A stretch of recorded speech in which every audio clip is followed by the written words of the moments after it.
Muito boa noite a você que está na companhia da Canção Nova. Estamos chegando para mais um Além da Notícia. Obrigado. Um prazer enorme mais uma vez a gente se encontrar aqui no nosso Além da Notícia. Temos tema importante. Vamos falar hoje de uma instituição que existe no Brasil há mais de 30 anos e que faz um trabalho que merece aqui hoje ser muito bem debatido, refletido. Nós vamos falar sobre também uma eleição que está prevista para os próximos dias no Brasil. Sabia que você é chamado a votar no próximo dia 1º de outubro? Votar para a eleição dos conselheiros tutelares do Brasil inteirinho e da sua cidade. O Conselho Tutelar, que está mais próximo aí de onde você mora, precisa ter agora uma nova eleição. E você é chamado a votar. Todos somos. Mas o que é o Conselho Tutelar, não é? Que órgão é esse? Que instituição é esta? Qual é a sua importância? Quais são suas atribuições? Como ele age? Como ele funciona no dia a dia das nossas cidades? Como ele ajuda as nossas famílias? E de modo particular, a criança e o adolescente. Quer saber mais? Seja bem-vindo, fique aqui. Já vai espalhando aí essa notícia para outras pessoas também. Eu sei, aliás, eu recebi muitas notificações no meu celular nesses últimos dias de pessoas conhecidas, queridas, dizendo: Ronaldo, me apoia, Ronaldo, fala de mim, eu sou candidato a conselheiro tutelar. E aí eu vi um clima crescer, eu falei: opa, precisamos falar sobre esse assunto. E para falar sobre isso, temos aqui um convidado que é um especialista no assunto. Recebo com muito prazer Marcos Maurício, é servidor público, já foi conselheiro tutelar por 2 mandatos, também foi conselheiro do CONANDA e do Conselho Nacional do Idoso. Seja bem-vindo, boa noite. Boa noite, muito obrigado pelo convite, uma grande alegria estar aqui na Canção Nova. E agora ser recebido na casa de tanta gente para a gente falar de um assunto tão importante. Você, como conselheiro, pode dizer para mim o quanto é precioso o trabalho que faz o Conselho Tutelar, os conselheiros tutelares. Verdade, tem uma importância, vai muito além daquilo que nós podemos imaginar. O conselheiro é aquele que entra na casa das pessoas e aquele que tem a atribuição de proteger, de garantir a proteção e os direitos de nossas crianças e adolescentes. E é preciso que nós tenhamos um olhar muito caridoso e cuidadoso nessas próximas eleições, conforme você falou, dia 1º de outubro. Veja o quanto é importante a eleição do próximo dia 1º de outubro, agora de 2023, para eleger os conselheiros tutelares pelos próximos 4 anos. Faltam 3 dias para a eleição de aproximadamente 30 mil novos conselheiros tutelares em todo o país.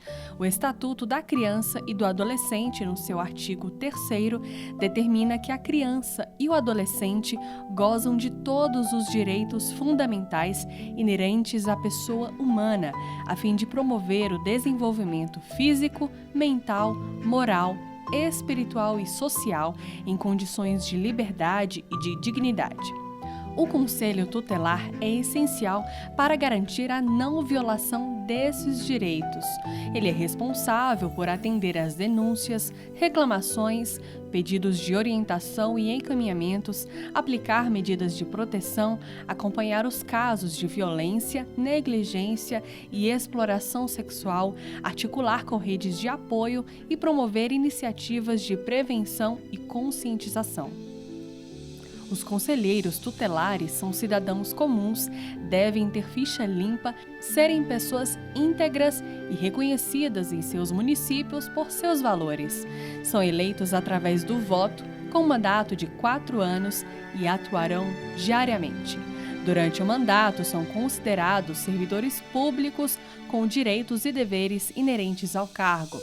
Em muitos casos, a atuação é feita em conjunto com o Ministério Público, a Polícia Federal, os serviços de saúde e assistência social. Outra atribuição é fiscalizar instituições que acolhem crianças e adolescentes em situação de vulnerabilidade. Devido à tamanha importância, todo brasileiro é chamado a votar no próximo domingo, pensando, sobretudo, em assegurar a proteção efetiva das crianças e adolescentes do nosso país. Depois da gente ouvir tudo isso, Marcos, eu quero agora saber o seguinte, um pouquinho de história. Quando e por que nasceram os conselhos tutelares? Que necessidade foi essa que foi constatada aqui no Brasil? Em que momento era aquele? Bom, os conselhos tutelares, eles foram criados no ECA em 1990. O ECA, a Lei 8.069, que é o Estatuto da Criança e Adolescente. Naquele período existiam muitas ações que precisavam ser tomadas, que eram tomadas apenas na vara da infância. Então, o Conselho Tutelar nasceu da necessidade de agilizar alguns sistemas mais simples, que não precisasse chegar até o juiz. Então, o Conselho Tutelar foi criado para esse órgão, que integra um grupo de órgãos de defesa dos direitos da criança e adolescente. Então, com essa necessidade da agilidade nos processos de proteção, é que o Conselho Tutelar foi criado. E cada conselho, cada município, ele tem o seu conselho tutelar, que é composto por 5 conselheiros. E esses conselheiros, como nós dissemos anteriormente, são escolhidos por nós. Então, são conselheiros, são pessoas que se colocam à disposição para serem conselheiros, para, como eu diria, colocarem-se a serviço, né, em tempo integral, para essa garantia, essa proteção das crianças e adolescentes. No começo era assim também, por quê? Eu percebi que no começo eles não eram remunerados, os conselheiros tutelares, e hoje eles têm uma razoável remuneração, não é? Sim, sim. Antes os conselheiros tutelares eram voluntários. E existia o processo de escolha, como existe, mas eram voluntários, eles não tinham um rendimento por isso. Depois passou-se a terem um soldo, né? Depois passaram a receber por isso. E hoje, em algumas cidades, nós temos um conselheiro recebendo um valor significativo, até 2 salários e meios. Eu ouvi uma pessoa hoje me perguntar num programa de rádio que faço se o salário era exatamente de R$4.000 que ela tinha ouvido falar. Aqui no Distrito Federal, se eu não estou enganado, ele está em torno de 4.500, 4.600. Então pode variar de região do país também? Exatamente, pode. Temos várias regiões do país que eu acredito que não chega a um salário e meio, né? Mas tem alguns, eu não poderia pontuar aqui porque eu não tenho essa informação precisa, mas aqui no Distrito Federal está nesse valor, aproximadamente. Você disse também que precisa se dedicar em tempo integral. Este pode ter sido um dos motivos para se buscar remuneração? Sim, porque pode antes, ter quando sido. eram voluntários, exatamente. Não tinha essa obrigação, né? Interessante que, mesmo depois que passou a ter a remuneração, existia alguns conselheiros que faziam uma escala, né? Tipo assim, eram 4 conselheiros no conselho, né? Que é a composição, e eles trabalhavam cada um uma semana, então o conselheiro trabalhava uma semana. Mas isso foi se perdendo com o tempo, esse costume, e hoje os conselheiros trabalham em horário comercial. Como funciona? O conselheiro ele tem uma obrigação, ele tem um tempo para trabalhar, e porque ele é interno, porque ele vai avaliar processos, ele vai cuidar de processos, que são processos internos, mas ele vai acompanhar também externamente. Por exemplo, tem famílias que precisam serem visitadas, para ele saber se aquelas medidas que ele está aplicando estão sendo cumpridas. Então, ele trabalha dentro, né, trabalha no conselho, no prédio, né, na sede, e trabalha fora também, realizando essas visitas. Então, de 8 às 18, ele está no conselho. Após as 18 horas, existe um sistema de plantão. Então, tem a disponibilidade, por exemplo, se a pessoa quer fazer uma denúncia, ela tem a possibilidade de fazer a denúncia em qualquer hora do dia ou da noite. Se ela quiser meia-noite fazer uma denúncia, ela tem um número próprio para isso. Cada região tem o seu número. Tem demanda para tudo isso? Ronaldo, tem tanto serviço assim? Ronaldo, eu como conselheiro, eu cheguei a atender várias famílias de madrugada. Tá, explica para noite. Explica para a gente, dá exemplos agora para o Brasil inteirinho do tipo de demanda de um conselho tutelar. Bem, o conselho geralmente ele é acionado por denúncia. Geralmente é denúncia. Então, chega-se ao conselho tutelar uma denúncia de maus tratos, por exemplo. Eu vou pegar dar exemplo de casos que eu acompanhei. Por exemplo, eu estava de plantão determinado dia, 3 horas da manhã o telefone toca. Olha, tem uma denúncia, nós recebemos uma denúncia de que uma criança está sendo espancada nesse horário. Aliás, nesse horário, está sendo espancada em sua casa. Eu peguei o veículo do conselho, fui até aquela residência e cheguei lá, fui identificar o que estava acontecendo. Não era uma agressão, mas era uma mãe que havia perdido a autoridade sobre a sua filha. Uma filha de 3 anos e meio, que quando ela chegava para corrigir a filha de madrugada, a filha começava a gritar e dizendo olha, eu estou apanhando, socorro, chama o conselho tutelar, 3 anos e meio. E então, assim, naquele dia, né, que essa situação foi identificada, ali as providências foram tomadas, eles eram pais separados, eu chamei o pai para que estivesse lá conosco, então tomamos uma decisão ali, o pai naquele momento levou a criança, que ela estava muito alterada. Então, você tem demandas para todas as horas e todos os dias. Por isso que há necessidade de ter, sim, um plantão e esse celular, e esse telefone ficar o tempo todo disponível para o cidadão. Né? É um trabalho perigoso? Eu fico imaginando o conselheiro tutelar que sai de madrugada para atender a uma denúncia e pode encontrar um ambiente com algum perigo. Sim, quando eu entrei na primeira vez, no meu primeiro mandato, eu não conhecia muito bem alguma região certa aqui onde eu trabalhava. E eu fui chamado para um caso de uma agressão, que a mãe estava sendo agredida, era uma jovem de 17 anos, pelo pai da criança, e a criança estava presenciando essa agressão. E eu peguei o carro e fui sozinho, não acionei outro conselheiro, fui sozinho para resolver a situação, consegui resolver a situação, mas depois, no outro dia, que o pessoal falou, olha, você entrou em um lugar que você não deveria ter entrado sozinho. Então, existe sim o risco, por exemplo, você é chamado para atender uma criança que está numa situação onde o tráfico de drogas assim, impera naquela região. Como você vai entrar? Né? E tem algumas situações que você precisa ter o acompanhamento de uma viatura da Polícia Militar. E eu já fui em regiões que, fora do Distrito Federal, levaram uma criança que havia sido recolhida aqui, levar para a mãe, que a polícia falou, olha, eu não entro ali. Nós tivemos que pegar um carro, entrar lá, um carro descaracterizado para poder deixar a criança na casa da mãe. Então, existe sim um risco muito grande. Por que e quando acionar um conselho tutelar e não a polícia? Pois é. Se você... O que separa aí? Ótimo, boa pergunta, excelente pergunta. Se você identificou que há uma criança sendo agredida, ali tem um direito sendo violado, um direito de uma criança ou de um adolescente, você aciona o Conselho Tutelar. O Conselho Tutelar, por sua vez, aciona a Polícia Militar, porque o conselheiro é a pessoa capacitada para interromper aquela situação de violência.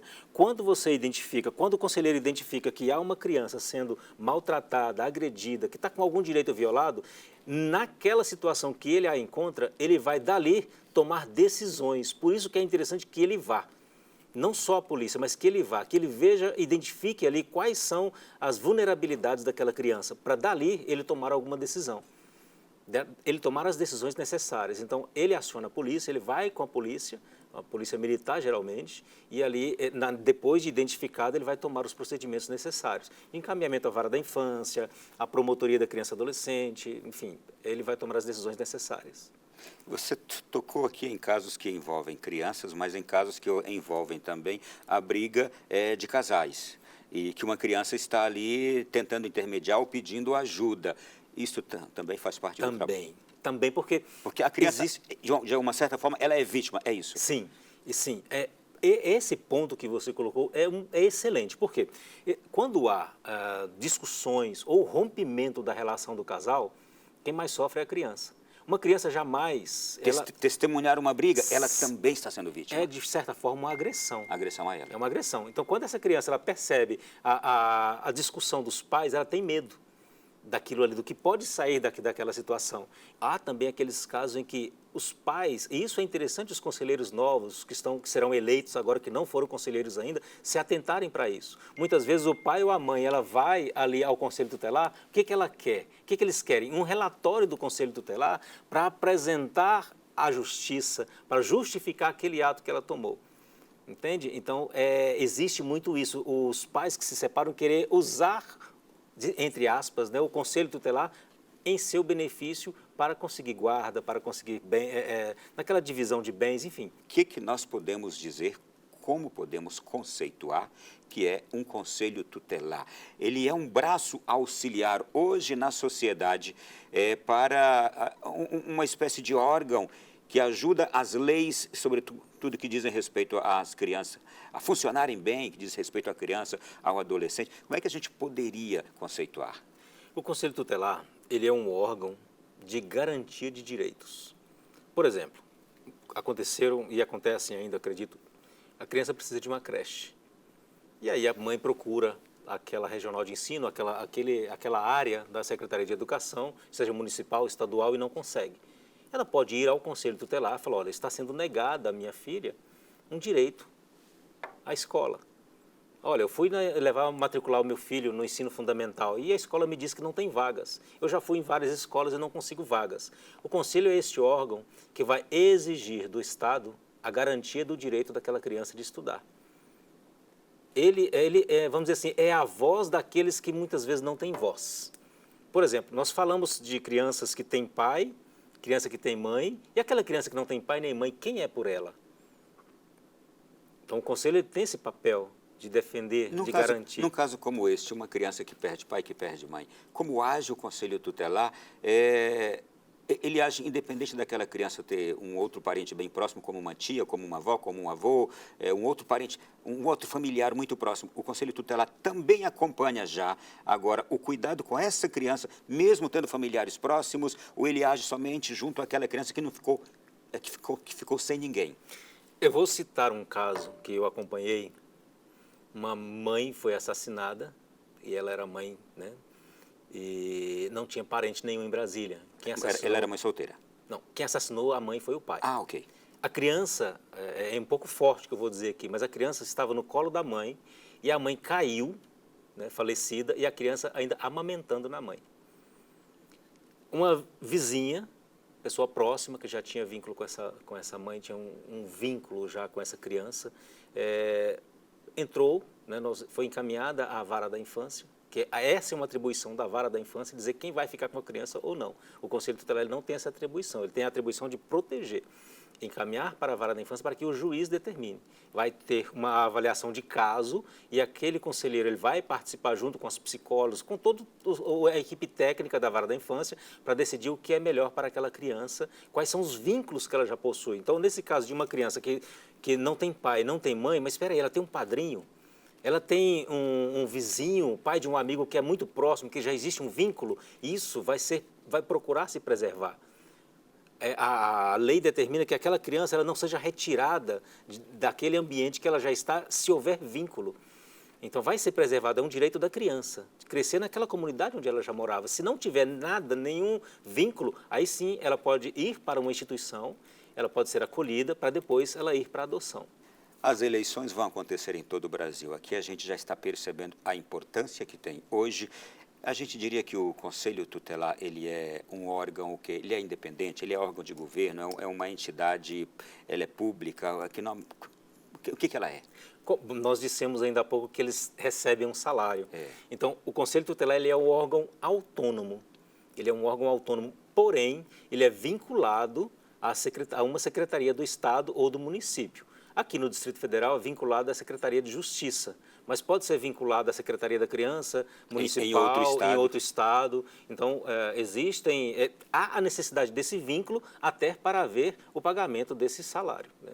Então, isto é, um governo estadual, ele tem quais atribuições quais obrigações junto a um conselho tutelar? Ele é composto de 5 conselheiros. Esses conselheiros, eles precisam de uma estrutura, eles precisam de um veículo, eles precisam de uma sede, e essa sede tem que ter internet, tem que ter computador, tem que ter uma sala independente para esses conselheiros atenderem as famílias com privacidade. Esses conselheiros precisam de ter combustível para esses carros, precisam de um telefone para o plantão e para também a sede. Então, existe uma estrutura, a necessidade de uma estrutura para que esses conselheiros exerçam as suas funções. E quem é que oferece essa estrutura? Ou o Estado ou o município, a quem ele estiver vinculado administrativamente. E o Estado e o município são obrigados por lei federal, sim, é isso? Sim, exatamente. Me dê um exemplo aqui, um município agora de 25 mil habitantes, como o meu lá no Piauí, Valença do Piauí, 25 mil habitantes. Ele precisa ter ali um conselho tutelar, uma estrutura física de um conselho tutelar, por número de habitantes? Como é que é? Sim, 100 mil habitantes. A cada 100 mil habitantes é necessário ter um conselho tutelar. Então, nesse caso de um município de 25 que tem 25, tem algum outro município próximo ali de 25 ou de 30, então, de repente, tem um conselho que atende vários municípios pequenos. Sim. Então, a sede não necessariamente vai ficar naquele município, mas aquele conselho vai atender aqueles municípios próximos. Eu fui, no meu segundo mandato, eu fui Maranhão, levaram uma criança por determinação da Vara da Infância e da Juventude. E lá eu encontrei essa situação de um conselho que atendia vários municípios. Então, a cada 100 mil habitantes, 5 conselheiros eleitos. 5 conselheiros eleitos. E, geralmente, elege-se também os seus suplentes. Suplentes porque também? Sim, porque tem, por exemplo, são 5 conselheiros. Um tirou férias. Vamos dizer que ele tirou férias e uma outra conselheira ficou grávida, tirou licença maternidade. Então, os suplentes são chamados para repor essas vagas na vacância nesse caso que eu estipulei, dessas 2 vagas. Em caso de morte ou de pedido de afastamento por qualquer outra necessidade, sim, nós tivemos, aí o suplente sim, vem. Aqui em Taguatinga nós tivemos recentemente o falecimento de um conselheiro e o suplente foi chamado. Olha, gente, esse primeiro bloco vai ficar por aqui. Eu quero voltar já para saber agora e como preparar um conselheiro. Já é alguém preparado? Quem deve ser? Tem que ter alguma formação, algum nível, algum grau de formação? O que é exigido como qualificação para um conselheiro tutelar? Vamos falar sobre isso já, porque tem eleição daqui a pouco, 1º de outubro. E você já viu a importância da existência desse órgão? Está vendo a importância da existência de um trabalho como este, bem feito? Aí onde você mora, você precisa votar, 1º de outubro. É com título normal. Pera, responde daqui a pouquinho. Quero saber se é com o título de eleitor que a gente tem, normalmente. Sim. Ok? Vamos lá, intervalo, voltamos já. O Além da Notícia da noite de hoje está falando sobre as próximas eleições do Conselho Tutelar. No próximo dia 1º de outubro, os brasileiros vão novamente às urnas. Aliás, são chamados a irem às urnas para elegerem os novos conselheiros tutelares em todas as regiões do Brasil. E a gente está vendo campanha na internet aí, muito forte de todos os lados, pessoas diversas. A gente entra nos nossos grupos, nas nossas redes sociais, pessoas conhecidas das nossas comunidades paroquiais, pessoas conhecidas dos nossos círculos de amizade, dizendo, olha, sou candidato a conselheiro tutelar. E isso me despertou uma grande curiosidade, mas qual a importância, gente, desse trabalho e desse órgão? E é por isso que a gente está aqui nesta noite, não é? Eu tenho aqui as seguintes informações.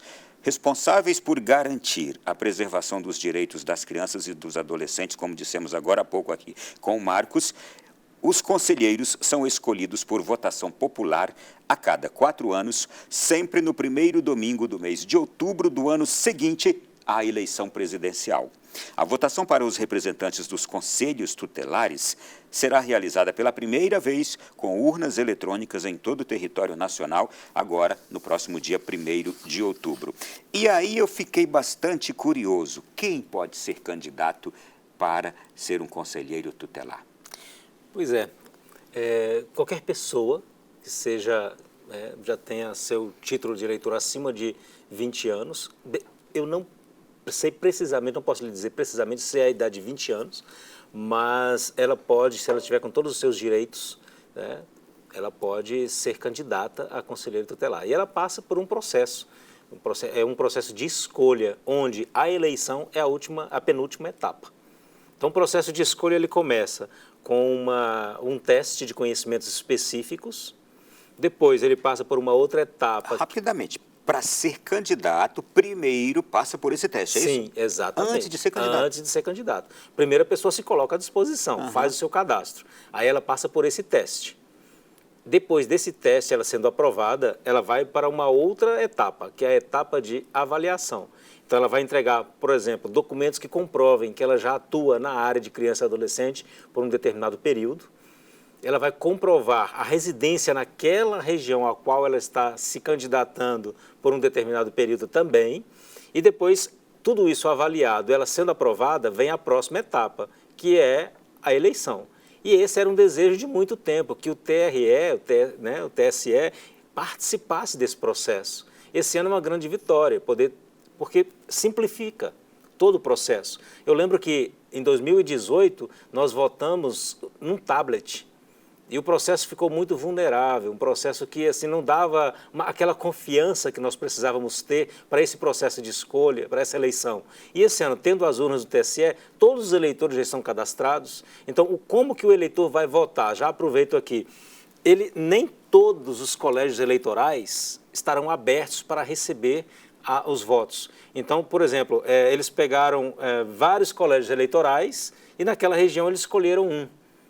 E você pode entrar no site, quem quiser votar, vai entrar no site da secretaria ou do município, onde a pessoa está, e vai pesquisar ali onde ela vai votar. Agora, a gente está falando para o Brasil inteirinho. Eu Sim. imagino que essa eleição, em pequenas cidades, ela está sendo muito propalada. Está todo mundo sabendo, não é? Os pequenos municípios do Brasil, as pessoas gostam muito de eleição. Sim, não é? É verdade, é verdade. Eu imagino que agora nessas menores cidades do país aí, está todo mundo se preparando para essa eleição, porque são familiares, parentes, amigos, conhecidos que são candidatos, e muita gente se candidata. Ainda mais agora com esse salário que tem também, né? Sim, mas infelizmente, Ronaldo, existem algumas pessoas em alguns locais, onde as pessoas não se envolvem tanto, porque não é um voto obrigatório.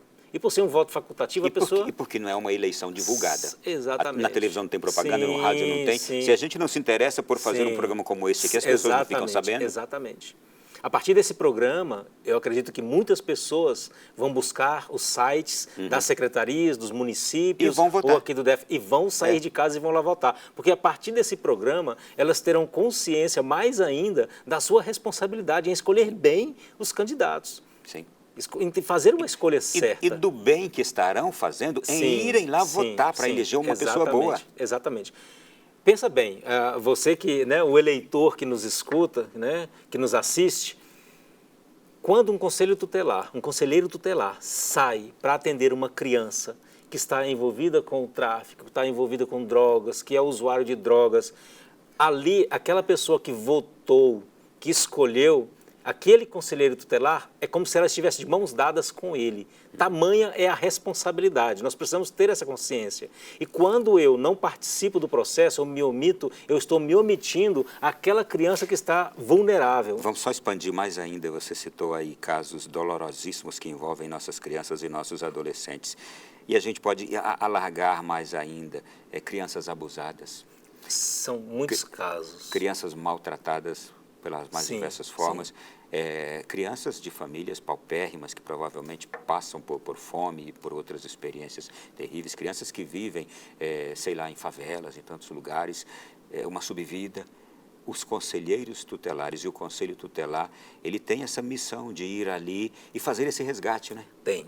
E é até um chamado de atenção para quando você for escolher o seu candidato, escolha pessoas que tenham compromisso com a verdade, pessoas que são retas em suas ações, porque existem situações que o conselheiro vai encontrar que aquele abusador ou aquele agressor pode ser um conhecido dele, talvez até um amigo dele.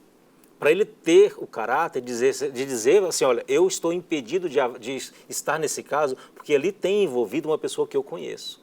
E são muitos casos. Eu peguei crianças, bebês, não diria recém-nascidos, mas bebês que estavam sendo abusados pelo próprio pai. Bebê com 6 meses, sendo abusado pelo próprio pai. Ronaldo, teve um caso, esse foi um dos casos que mais me marcou, que era uma criança de 3 anos e meio, para 4 anos, acho que era 4 aninhos que ela tinha, e ela estava viciada em sexo com o próprio pai. Então, assim, o conselheiro precisa ter como eu diria, essa consciência de que ele vai pegar situações que vai mexer muito com ele. Precisa ter uma maturidade, uma humanidade muito grande. Exatamente. Por isso que é necessário que as pessoas, nesse processo de escolha, avaliem quem. Não basta ser, de repente, uma pessoa que não tenha experiência ou que, eu vou lá para receber o salário. Não se trata de salário. A responsabilidade é muito grande. São vidas que são entregues. E aqui, assim como a gente está orientando a votar em pessoas preparadas, pessoas boas, claro, preparadas no sentido do quê? Pessoas corretas, honestas, íntegras. Da mesma forma, a gente não vote em qualquer pessoa só por conhecimento. Não é só porque você conhece aquela pessoa. Se for, sim. Não faça esse desserviço também. Exatamente. Teve um caso, esse caso eu acompanhei, mas eu acompanhei a conselheira, mas eu não era o conselheiro responsável, de uma criança que era presa pela madrasta, no sótão de casa, e essa criança não tinha comida.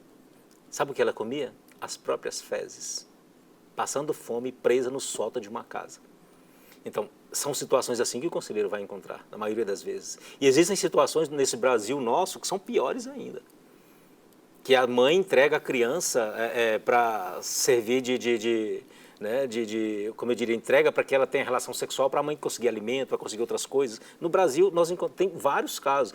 Você está me lembrando aqui, é inevitável, eu tive a oportunidade de assistir em primeira mão, antes de chegar ao cinema, o filme Som da Liberdade, Sound of Freedom.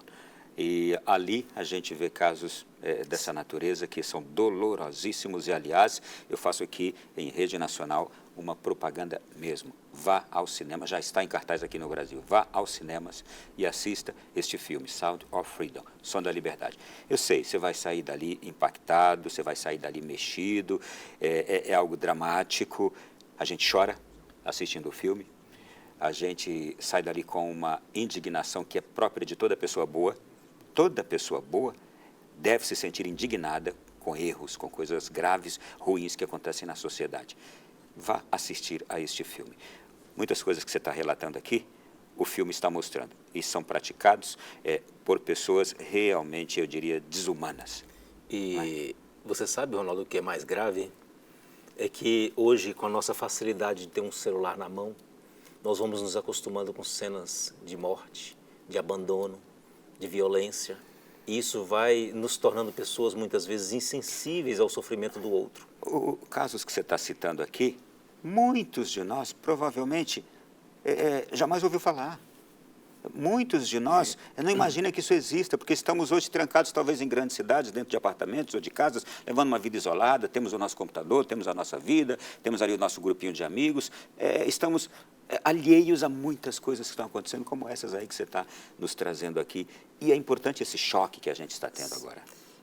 É uma realidade que está aí, mas como você falou, às vezes nós não temos acesso a essas, né, a essas realidades, a essas informações. Agora, assim como muita gente não tem acesso nenhum, tem outras que convivem com isso dia e noite, vendo nos vizinhos, vendo isso, vendo na sua rua, vendo na sua cidade. Exato. Não é? Exatamente. Deixa eu ver aqui, já te perguntei então se qualquer pessoa pode ser candidata, ok? E qualquer pessoa pode votar?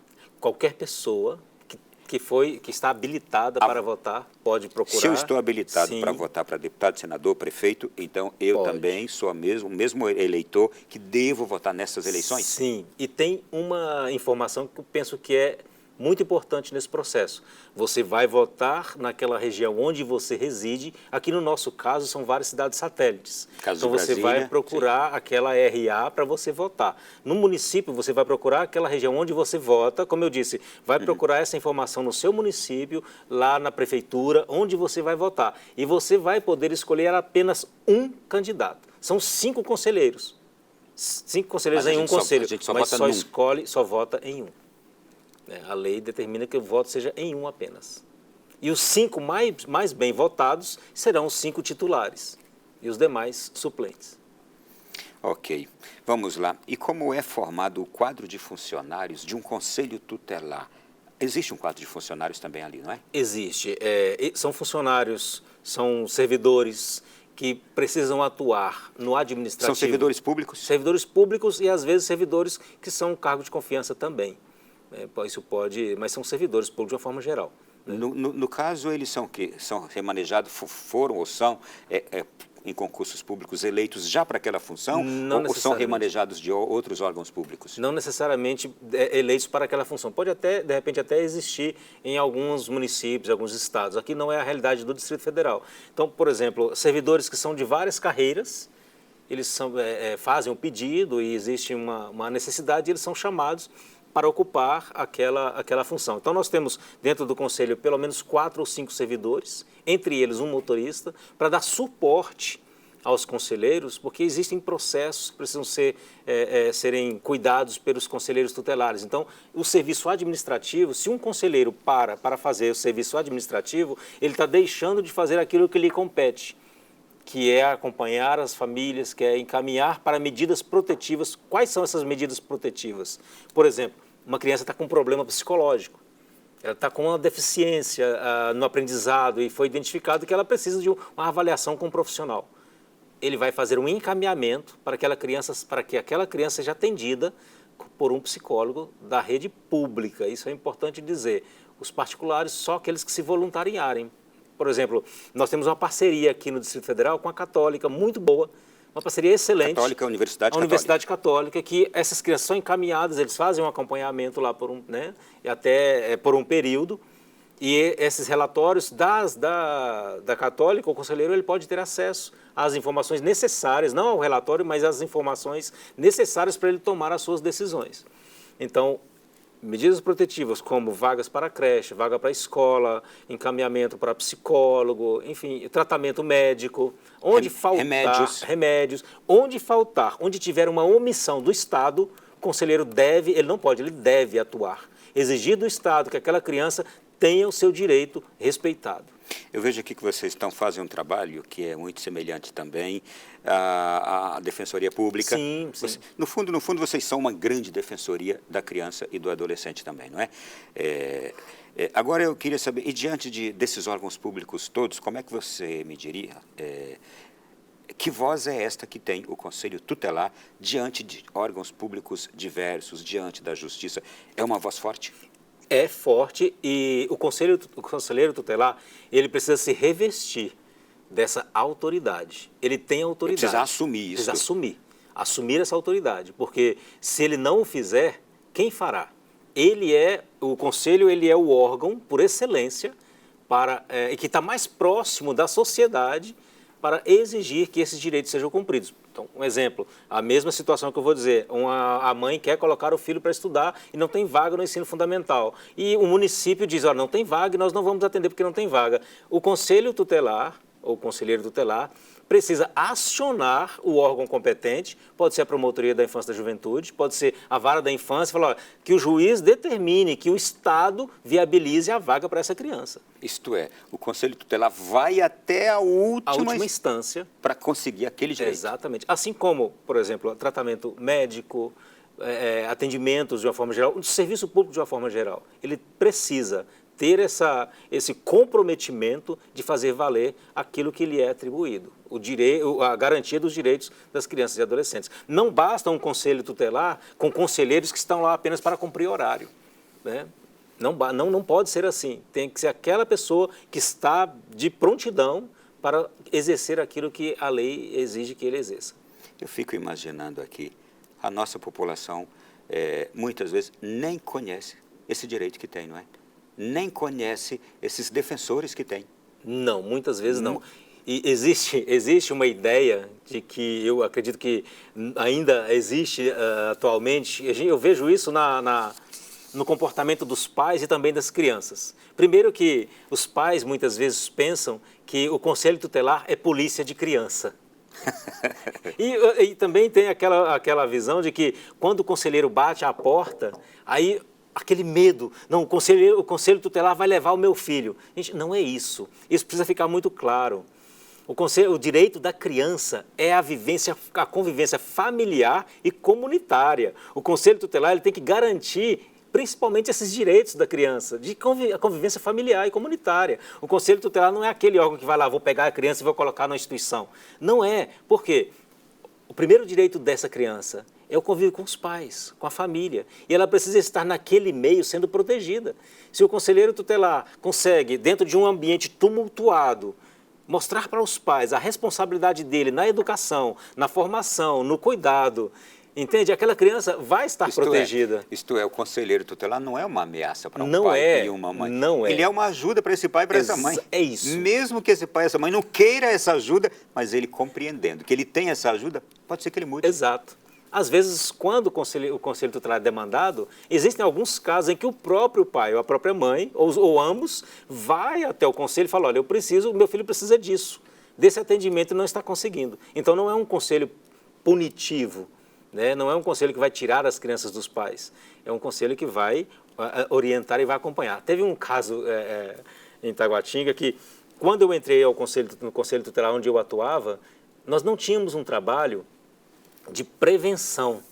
Era apenas chegou, atende, corrige, acompanha, aplica, né, as medidas protetivas e nós começamos a fazer um trabalho de orientação e palestra nas escolas para os pais das suas responsabilidades. Os pais muitas vezes não sabem.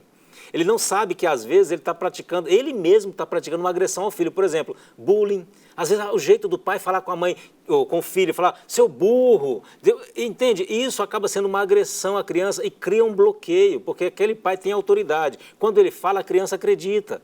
Então, os pais muitas vezes não têm essa consciência. Então, o trabalho do conselheiro, ele vai além de aplicar medidas, de conscientizar os pais da necessidade da criança. Por isso que é necessário um conselheiro que tenha, eu diria, até uma certa visão de mundo, tenha uma certa experiência para poder orientar. Como é que uma pessoa que não tem experiência de vida nenhuma, né, vai orientar o pai ou a uma mãe se ele não teve essa experiência? Então, é o cuidado que nós precisamos ter.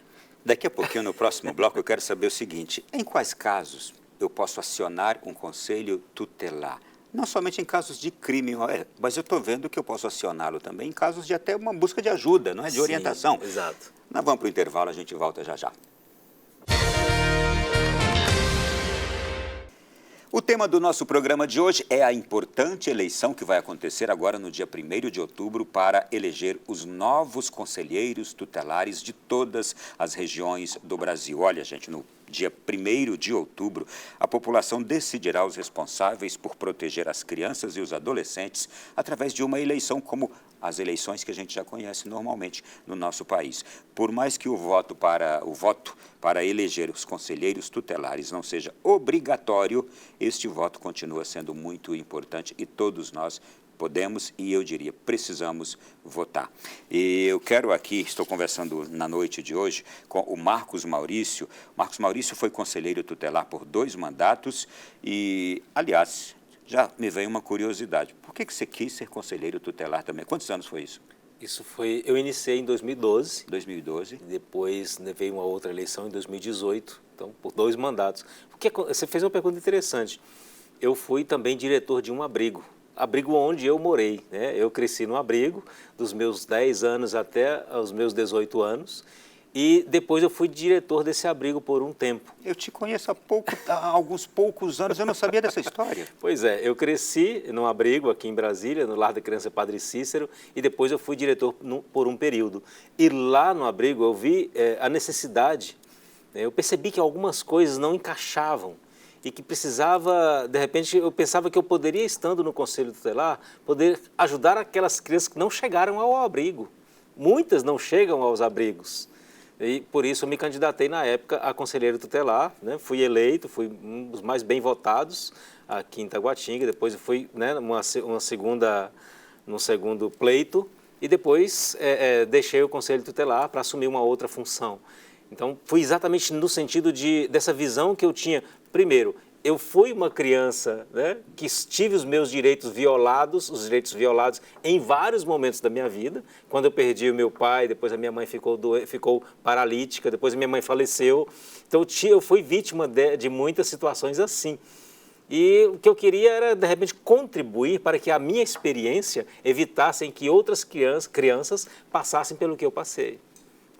Foi basicamente isso que me levou. Então, você conhecendo por dentro a realidade e o sofrimento de muitas crianças, você quis, através do Conselho Tutelar, evitar que muitas delas continuem com seus sofrimentos ou não encontrem ajuda como você encontrou. Quando você tem uma experiência pessoal em determinado assunto, em determinado ponto, você tem uma visão diferenciada. Você sabe como agir e como aquela pessoa sofre naquela situação. Por exemplo, a fome, não ter onde dormir, não ter uma casa, não ser acolhido. Não é uma criança que está na rua, ela não está na rua porque escolheu estar na rua. E aí esse olhar do Conselho Tutelar não pode ser um olhar frio, tem que ser um olhar de proteção. Então foi nesse sentido que eu me lancei candidato para esse trabalho. Muito bem. A gente está vivendo hoje no Brasil também vários debates a respeito, por exemplo, de proteção, a respeito de vida, de defesa da vida. Como o Conselho Tutelar, ele trata, por exemplo, essas questões de aborto. Chegam denúncias desta natureza ali também, daquela mãe que, em desespero, não sabe o que fazer, pratica um aborto e aí, não sei, realidades diversas que podem surgir como consequências de um ato deste. Alguma coisa assim, como age o Conselho Tutelar nessas situações? Existem situações em que o conselheiro toma conhecimento. É aí onde eu falo da importância de nós termos pessoas que estão alinhadas aos nossos valores.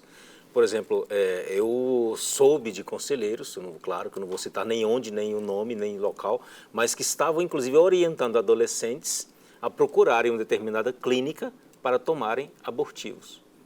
Então, isso é um crime E além de um crime, isso daí é de uma maldade tremenda, orientar a mãe a matar o seu próprio filho. E que depois essa adolescente despreparada, quando ela tiver consciência do que ela fez, ela vai ter problemas sérios, tanto fisicamente como psicologicamente, emocionalmente. Então, alguns casos chegam ao conhecimento do Conselho Tutelar. Eu vou citar um caso que aconteceu comigo. Uma mãe já tinha uma criança de 2 aninhos e ela engravidou. O pai dessas crianças a abandonou e ela não tinha como sustentar essas crianças. E ela procurou o Conselho Tutelar porque ela queria, eu não sei, um ato de desespero dela. E eu a atendi, eu acompanhei essa mãe durante todo um processo. E essa mãe tinha uma determinada dificuldade emocional, né, e ela queria abortar esse filho que ela estava esperando. Porque ela dizia que já tinha um filho de 2 anos. E naquele dia eu assumi um compromisso com ela, que eu a acompanharia. Inclusive fui além, falei, olha, o que você precisar nesse período pode contar comigo. Inclusive materialmente, porque eu sei do valor, né, de uma vida. E aquela mãe foi durante um tempo, eu a acompanhando de perto, inclusive provendo algumas necessidades que ela tinha, porque ela não tinha como, assim, sobressair. Ao ponto de ela chegar ao hospital, ela ter a criança e aquela criança ser colocada para adoção. Então, esse deve ser o procedimento de um conselho, porque o Conselho Tutelar ele vai trabalhar na defesa daquelas crianças que já nasceram, mas nada impede dele trabalhar para que aquela criança nasça. Ele vai garantir o direito daquela criança de nascer. E aí você agora toca num ponto importantíssimo. E dependendo de quem seja esse conselheiro, ele pode simplesmente orientar, realmente faça o aborto. Dependendo de quem seja esse conselheiro tutelar, ele pode ver uma criança ou uma adolescente que está usando drogas e esse conselheiro é um maconheiro. E hoje, aliás, está se propagando tanto isso de fumar maconha normal, se faz campanha até para aprovar maconha, e ele pode olhar para aquele adolescente já viciado e não vê mal nenhum em ser maconheiro. Exato. Esse conselheiro pode ter um pensamento de mundo que, ao invés dele tentar ajudar aquela pessoa a sair daquela vida, ele vai dizer, continue. E aquela pessoa vai continuar com uma vida de sofrimento e de dor. Eu acho que foi a partir daí que, aqui em Brasília, o cardeal arcebispo Dom Paulo César Costa, agora, recentemente, no dia 11 de setembro, escreveu uma carta orientando sacerdotes, párocos e a própria população de Brasília a olhar com muito esmero para estas eleições agora do Conselho Tutelar. Olha o que escreveu o cardeal arcebispo de Brasília, agora numa carta a todos os padres da arquidiocese, que, aliás, eu digo assim, agora os sacerdotes que me escutam, os bispos que nos veem agora nesse instante, as congregações religiosas, é um bom exemplo do que pode ser feito agora também nesses últimos instantes.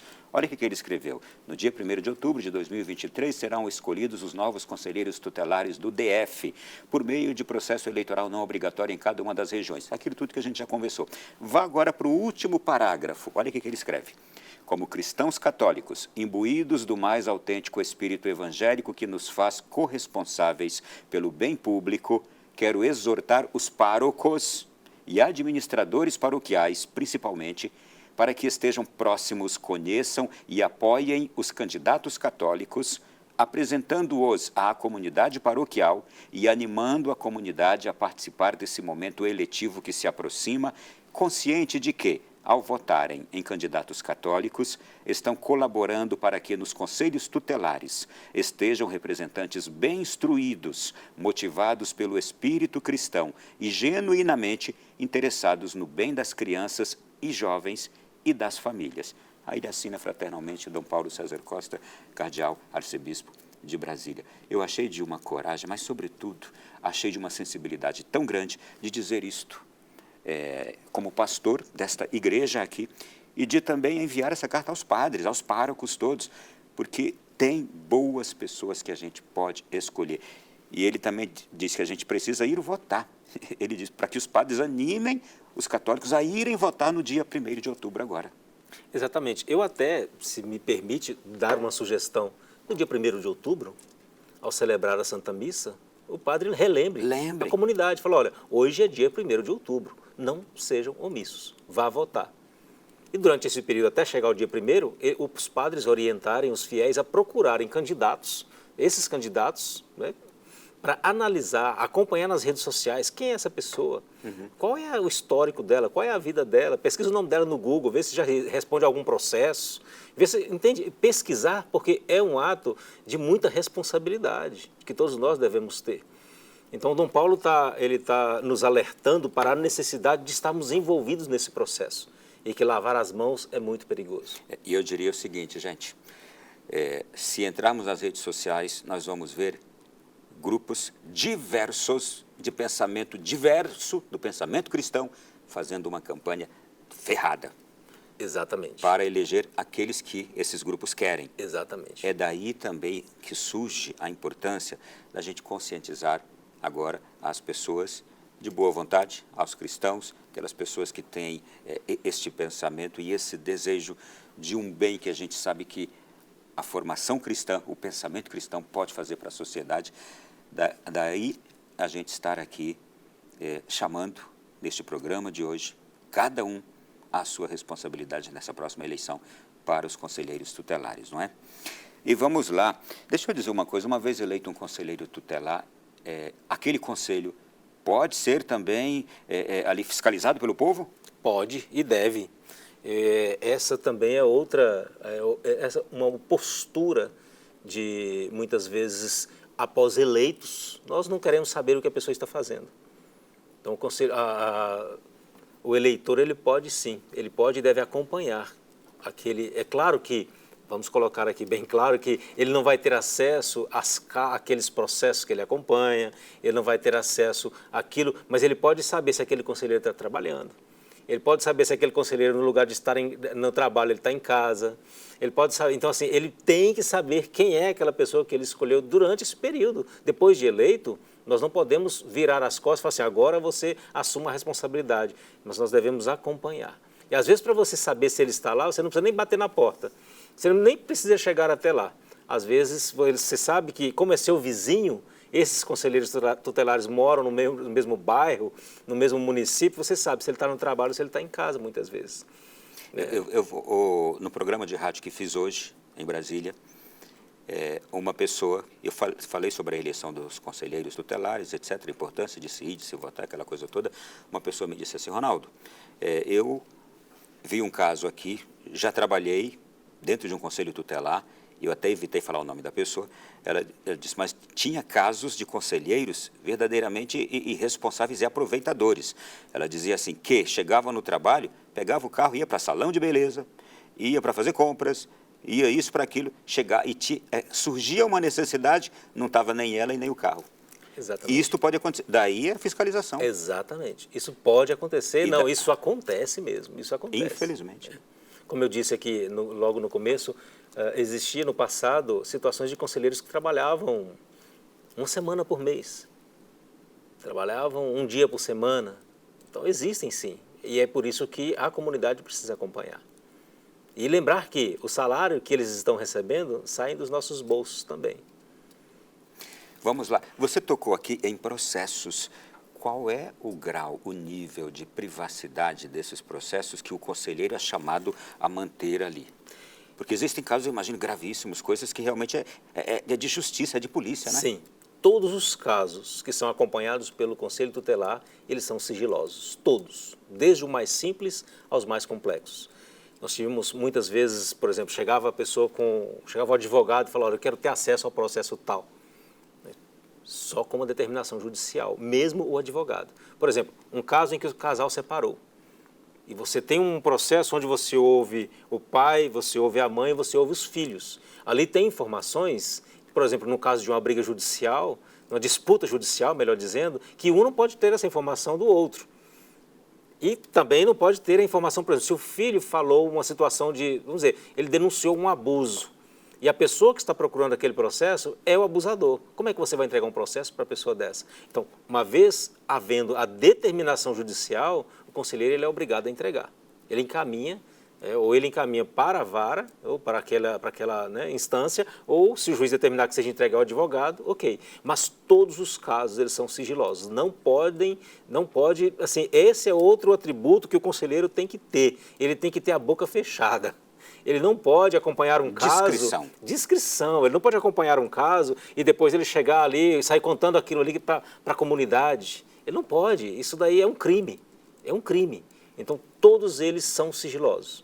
Agora, claro, com a determinação judicial, ele tem que... Claro, ele vai poder... Teve um caso de uma família que rompeu o relacionamento e eles estavam ali em dúvida do que fazer, como fazer para aquela criança que tinha ali poucos anos de vida, se ela permanecia com um ou com o outro.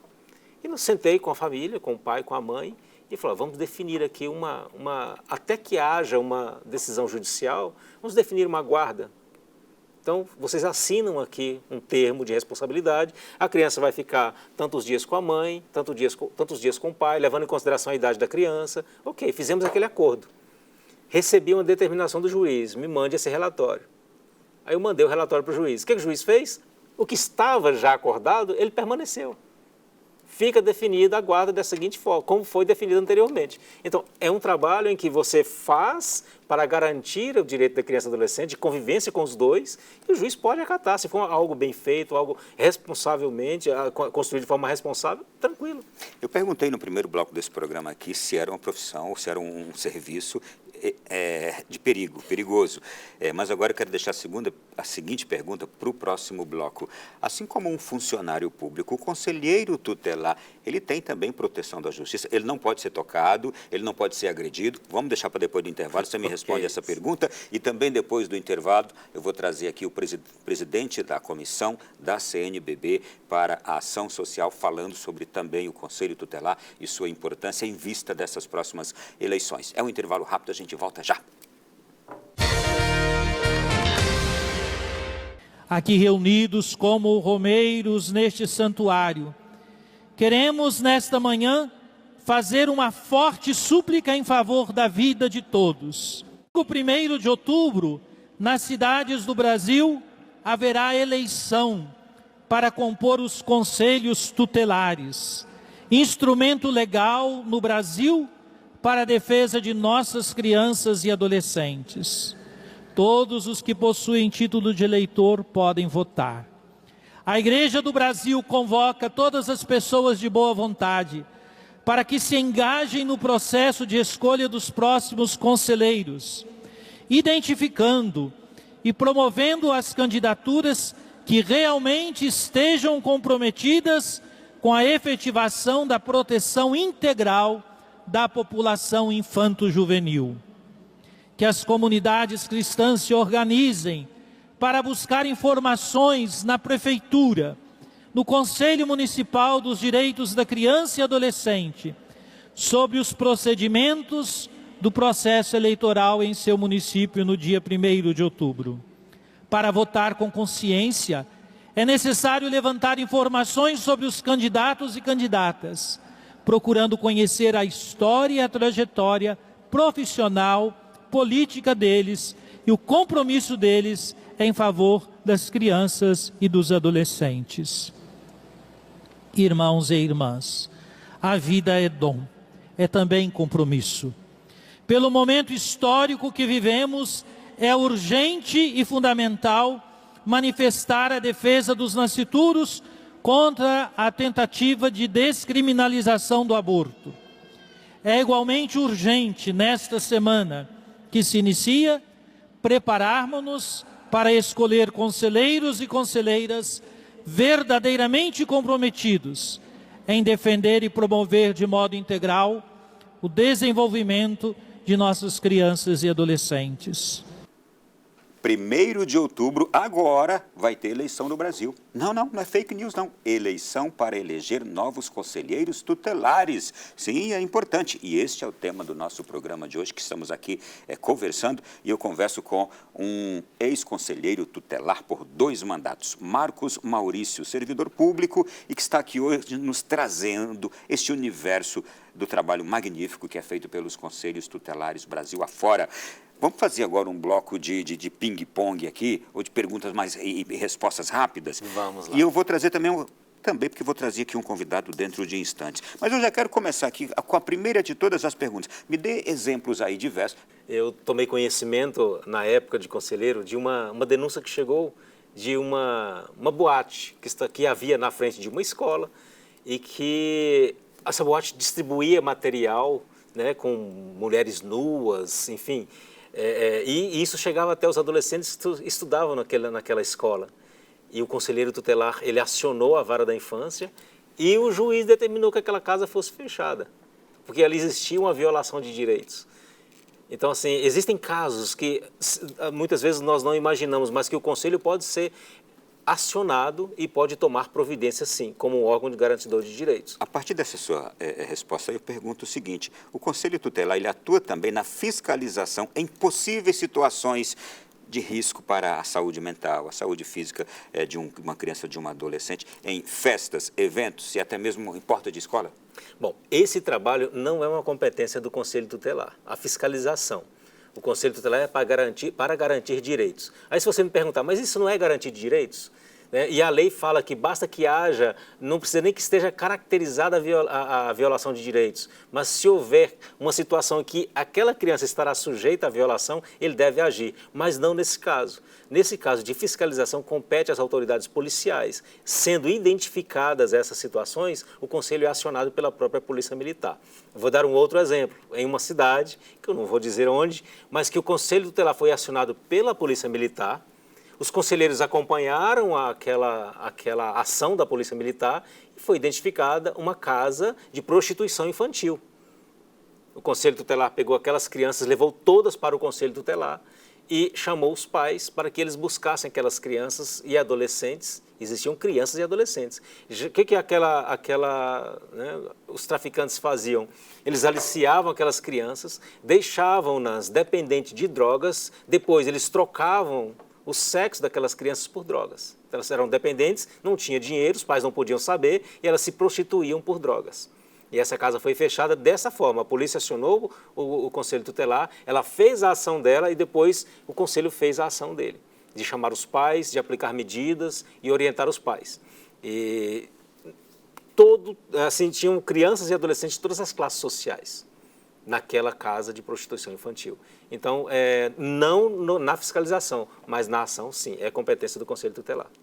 De quem é que o conselheiro tutelar tem mais medo? Qual é o maior medo do conselheiro tutelar?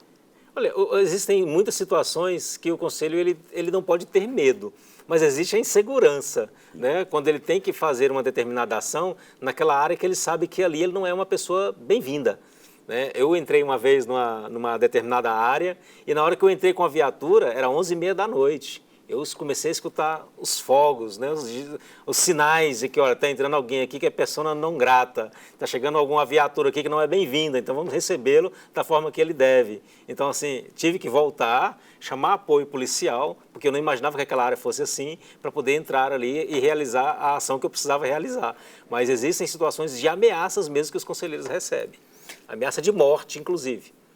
O conselheiro tutelar ele pode aplicar medida protetiva ou ele utiliza ou chama ou pede ajuda para a aplicação dessas medidas? Não, ele aplica as medidas protetivas. Essas medidas são as mais diferenciadas, mas medidas que são encaminhamentos para aquela criança ser atendida, ser acompanhada, ser acolhida. Então, essas medidas protetivas sempre vai acionar um órgão do Estado. O que vem a ser acolhimento institucional e acolhimento familiar? Pois é, o acolhimento institucional, aquela criança identificada nela a situação de vulnerabilidade, de não haver vínculos com nenhum parente, aquela criança não tem onde ficar, não tem alimento, não tem a garantia mínima, né? Ele não tem garantia nenhuma. Então, aquela criança ela é colocada numa instituição de acolhimento para que ela seja protegida. Tem ali o alimento, a casa, né? Pode dormir tranquila, até que a justiça determine o que vai acontecer com aquela criança. Se ela vai ser adotada ou se vai localizar um familiar para ela voltar para o seio familiar. Então, nós temos essa modalidade de acolhimento institucional e nós temos também a modalidade de acolhimento familiar, que é mais ou menos como um acolhimento institucional, só que no seio familiar. Uma família se disponibiliza a ter aquela criança na sua casa. E ela, no lugar de estar na instituição, ela vai estar num ambiente familiar, também sendo cuidada, tendo seus direitos ali preservados e garantidos. Qual é a proximidade que há a semelhança que há entre as medidas protetivas em casos diversos na sociedade que pessoas precisam e que a criança precisa. Qual é a preocupação central do conselheiro tutelar? Deve ser sempre a criança. Por exemplo, eu tive um caso de uma mãe, que essa mãe ela trabalhava com espetinho na rua e dali ela tinha o sustento do seu filho, da sua família, o seu filho, 2 filhos e ela. Ela era mãe solteira e era ela que trabalhava.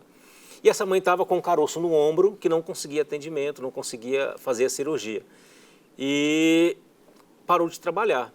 Então, se você olhar essa realidade, você vai ver o quê? Ali dentro tem 2 crianças que estão começando a ter os seus direitos violados. É culpa da mãe? Não. A mãe está procurando atendimento, procurando cirurgia, não consegue. Então, aquela mãe, ela é encaminhada para o hospital, fez um encaminhamento para o hospital. E não só encaminhei, entrei em contato com o diretor do hospital, expliquei para ele a situação e às vezes essa sensibilidade, não só encaminhar, você ligar, conversar com o responsável daquela área, falar, olha, a situação é essa e nós precisamos atender essa pessoa. A situação não está favorável, precisamos atender essa família. E ela fez a cirurgia e voltou a trabalhar normalmente. Então, assim, você garantiu o direito das crianças atendendo a mãe. Você sente que a sociedade, que as diversas lideranças na sociedade, diretores de hospitais, diretores de colégios, médicos, a sociedade em geral e também órgãos em geral, são sensíveis às demandas que vocês levam? Existe, assim, profissionais que são sensíveis, né, como em todos os lugares. Existem profissionais que são extremamente sensíveis e outros não. Por exemplo, teve uma situação em que eu levei uma criança a um hospital, né, daqui de Brasília, e falei para a profissional, essa criança vai para adoção, a mãe já declarou que essa criança vai para adoção e ninguém no hospital pode saber. Ninguém, porque uma vez que, se aquelas mães estiverem ali, tomarem esse conhecimento, essa mãe ela pode inclusive sofrer alguma penalidade, alguma sanção. As próprias mães podem brigar ou bater nela aqui dentro, porque elas não iriam aceitar uma mãe ter essa atitude, isso é comum. Então, orientei a direção do hospital, falei ao profissional daquela área da maternidade, falei, não pode vazar essa informação. No outro dia, a mãe me liga, Marcos, o que aconteceu? Todo mundo aqui sabe que eu vou entregar meu filho para adoção, estou ameaçada de morte. Eu sabia que isso ia acontecer, orientei a profissional. Então, existem pessoas, é isso que eu falei, às vezes a pessoa precisa saber guardar o sigilo. E aí aquela mãe ficou ali numa situação complicada porque aquela profissional não teve essa sensibilidade. Em outros casos, há profissionais que são extremamente sensíveis e que tomam aquelas atitudes que precisam serem tomadas com cuidado, com dedicação. Então, existem, sim, esses 2 lados em qualquer área que você possa encaminhar, que você possa buscar atendimento.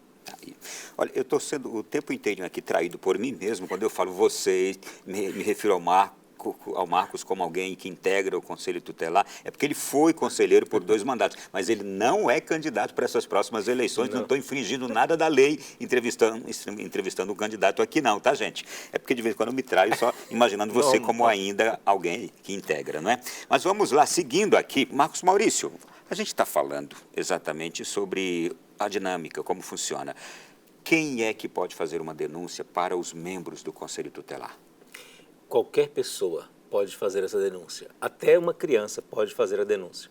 Além do meio, né, além de poder fazer essa denúncia por e-mail, a pessoa pode fazer pelo Disque 100, a pessoa pode fazer pelo número do Conselho Tutelar, cada Conselho Tutelar tem o seu número fixo e tem também o número de celular. E é interessante você fazer essa pergunta. Ela pode procurar pessoalmente o Conselheiro Tutelar? Pode também, é claro, sim, pode procurar o Conselho e ela não querendo se identificar, ela diga em qualquer um desses meios, fala, olha, eu quero fazer uma denúncia anônima. A situação que está acontecendo é essa. É importante que ela leve o máximo de informações, como a idade da criança, o endereço onde está acontecendo aquela violação, qual é o tipo de violação que está acontecendo, que ela tomou conhecimento, se é abandono, se é agressão, se é violência sexual, enfim. Ela precisa levar essas informações para o conselho, para o conselheiro, para que ele possa chegar lá sabendo mais ou menos do que se trata e identificar aquela situação, se é de fato aquilo que está acontecendo ou não, como eu disse naquela situação que denunciaram que a criança estava sofrendo ali agressões, e não era a criança que estava sofrendo agressões. Então, ele vai munido dessas informações para lá, chegando lá, ele identificar se aquilo acontece, é de fato aquilo ou não. Eu deixei aqui uma pergunta no final do último bloco, não é? O conselheiro tutelar, tal qual um funcionário público, ele não pode ser agredido, ele não pode ser ameaçado, como a gente vê sempre aqueles bilhetes quando chega em órgão público, que é crime? Sim, o servidor público, ele não pode, assim, na execução da sua função, ele não pode ser ameaçado. Ele não pode sofrer qualquer tipo de ameaça, seja em função daquilo que ele faz, né? Ele não pode ser ameaçado porque está tipificado no Código Penal, se eu não me engano, artigo 331, e que é crime você desacatar um servidor público no desempenho da sua função e em razão dela, principalmente do conselheiro tutelar. E mais crime ainda, agredir mesmo. Exatamente, aí sim, mais crime ainda, agressão. Agressão já tem que ir direto para a delegacia. E acontece, viu? Acontece. Vamos lá. Uma outra pergunta. Quais as principais denúncias que chegam a um conselho tutelar? É possível elencá-las? Nós temos inúmeras, mas nós podemos colocar como a violência doméstica, Contra e quando criança. eu falo contra criança e adolescente. Quando eu falo violência doméstica, inclui-se a violência psicológica e a agressão física também. Nós temos a agressão, a violência sexual. E detalhe, Ronaldo, que hoje a lei já identifica como violência sexual o ato de tocar, não só ter a relação, mas o ato de tocar nas partes íntimas é uma violência sexual. Então, a violência sexual, o abandono... É importante esclarecer isso. Hoje, tocar a parte íntima de uma pessoa já é considerado estupro. Isso, não é? exatamente. Segundo a legislação. Exatamente. E isso, qual é o procedimento? O Conselho Tutelar sendo acionado, ele vai pegar aquela criança, vai levar ao Instituto Médico Legal, vai registrar um boletim de ocorrência na Delegacia de Proteção à Criança e Adolescente, ali vai realizar um exame de corpo de delito, e abre-se um processo criminal para identificar o autor, o criminoso. A gente está percebendo que um conselheiro tutelar, ele lida com dramas, lida com dores, com horrores, inclusive. O que faz alguém querer ser um conselheiro tutelar? Eu gosto de pensar que o conselheiro tutelar, ele é como um médico das últimas horas. Uma família, quando procura um conselho tutelar, é porque ela já procurou vários meios e não conseguiu uma solução. E talvez aquele momento ali no conselho tutelar é assim, a última, fala assim, olha, eu vou lá porque eu não tenho mais a quem recorrer. E aí é a necessidade dessa sensibilidade do conselheiro, de atender e procurar dar a atenção devida àquele caso. E não é, eu já tive atendimento que demorou 4 horas para identificar o que estava acontecendo naquela situação.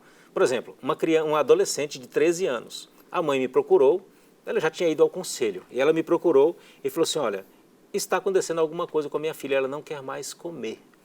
Olha só como a situação é tão delicada. E eu falei, como assim ela não quer comer? Pensei comigo, esse seria um atendimento com um médico, nutricionista, enfim, qualquer outro profissional. Mas se ela procurou o conselho tutelar, eu falei, tem alguma coisa. E nós conversamos ali várias vezes, várias horas. Foram 4 horas esse atendimento. E aí, por fim, uma inspiração de Deus. Uma inspiração de Deus. Eu perguntei para ela, né, já no final dessas 4 horas, falei assim, teve alguém diferente na sua casa nesse período em que isso começou? Nós identificamos quando começou. Começamos a mapear esse problema quando ele havia iniciado. E aí ela falou assim, sim, teve. Um parente do meu marido, um primo do meu marido, ficou lá em casa nesse período. Aí eu perguntei para ela, mas foi nesse período mesmo? Tem certeza? Tem. E aí ela teve um estalo. Uhum. E nós ela mesma na hora. E nós identificamos. A adolescente, havia sido abusada por essa pessoa que estava dentro. Que a maioria dos casos de abusos sexuais acontecem no seio familiar. No seio familiar, com pessoas conhecidas. E geralmente esses abusadores, eles ameaçam, eles conhecem o ponto frágil da criança ou do adolescente. E fazem ameaças. Então, essa pessoa, essa adolescente, o que aconteceu? A mãe foi conversar com ela, e eu falei, converse com ela e volte aqui. Porque serviu também para o meu crescimento. E ela conversou com o adolescente, e depois ela voltou lá. Falou, olha, o que aconteceu? Ela parou de comer, porque esse primo do meu marido, havia forçado um beijo na boca dela, ela ficou com nojo da boca dela e não comeu mais, não queria comer mais. Então, eu respondo a pergunta que eu te fiz. Por que querer ser um conselheiro tutelar? Porque se ama. Quando a gente ama, a gente tem o desejo de evitar o mal. Sim. Onde quer que ele ocorra, com quem quer que seja. Sim. Não é? Então, gente, olha, próximo 1º de outubro, é por isso que a gente vai também, a gente precisa ir votar para escolher os conselheiros tutelares. Eles são essas pessoas que chegam a estas causas, a estes casos, a essas situações dolorosas para evitar dores, sofrimentos e tragédias na humanidade, porque as tragédias nascem de pessoas cheias de feridas, problemáticas, Sim. traumatizadas, por causa disso, Exatamente. acontecimentos assim. Exatamente. Foi um prazer te receber, muito obrigado Eu mais agradeço. uma vez, e que Deus abençoe essa próxima eleição, os candidatos a conselheiros tutelares, e você também, que vai votar. Eu vou, eu nem estava me programando para isso, nem sabia exatamente disso. Agora eu vou, no dia 1º de outubro. Ótimo. Sigamos o exemplo do Ronaldo. Estejamos todos nas urnas no dia 1º de outubro. Muito obrigado, mais uma vez. Obrigado. E a você também que esteve conosco, tenho certeza. Valeu, não é? Que Deus nos abençoe. Abençoe a nossa nação, nossas famílias e as pessoas de bom coração.